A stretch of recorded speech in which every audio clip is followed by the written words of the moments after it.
Hey guys, what's going on? So today I want to talk about my German Losantin box, which, it would have tablets in it, but it's just powder in there. If it doesn't fall over, I can open it up. It's a little annoying. As you can see, it's just powder. The tablets that were in there just turned to power over like 80 something years. Because, you probably think they probably put them in there in like 1938. So that's like, I'm going to leave that off for now, actually. That kind of just, it's getting everywhere. I'll clean that up here in a bit. So, it's all powder in there. It originally was tablets, but, like 87 years, I think that is. It kind of just all got to where, it, powdered and all that stuff, but originally it was tablets. I don't know what size they were, but I don't know how many tablets were in there either. But it's made of Bakelite, which commonly was that plastic at the time. It was used in the American canteens here for their caps as well, along with many other things, not just by the Americans but by the Germans. Just like with their German caps back there, as you can see in my German canteen right there, that's also a Bakelite cap. So, it's commonly, that was kind of their plastic at the time, although their plastic was prone to breaking and chipping and all that stuff. But, mostly just breaking, cracking, stuff like that. But it was pretty good.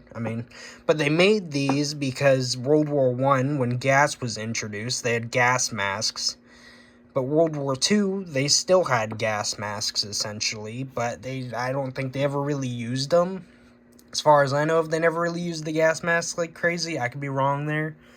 But they also had this so that in the off chance there was a gas attack and you had gas, like a blister on your arm or somewhere on your skin, you could go and just get one of the tablets, turn it into a paste, and put it on the affected area, which I'm recording with one hand, so it's kind of hard for me to go and, show what that would even look like. But you get the picture, basically, of just what would have happened. They would have had tablets in there, one per affected area. They turn it into a paste and rub it on the affected area. Like if I had it on my wrist, or somewhere on my arm, I'd turn it into a paste with like some water from my canteen or something like that.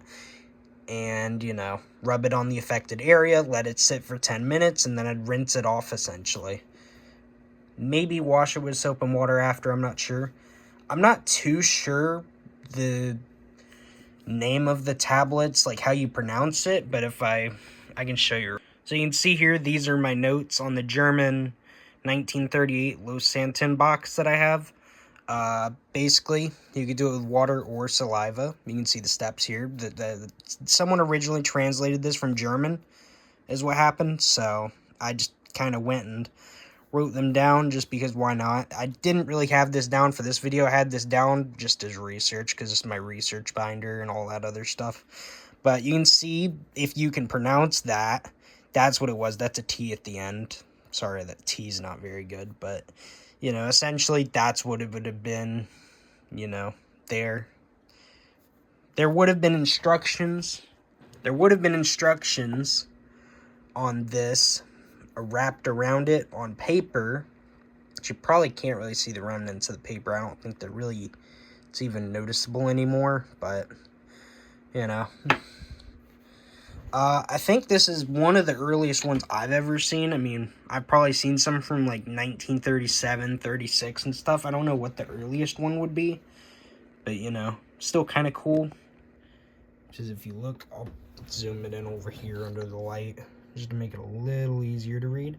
You can see 1938 LGG. I'm not sure what that company is. Let me put this back on there. It's kind of annoying to do with one hand because it's really stiff, because I want to show the bottom of this. But on the bottom you can see it says the same thing, which is kind of neat. I think that's kind of cool that on both sides it's marked like that, but you just don't open it from both. And this one's really nice on the bottom. So you can see 1938 LGG, you know. But yeah, it's just a quick little like 5-minute history video on this. Sorry that the powder's kind of a mess there. You can kind of see what it looks like though.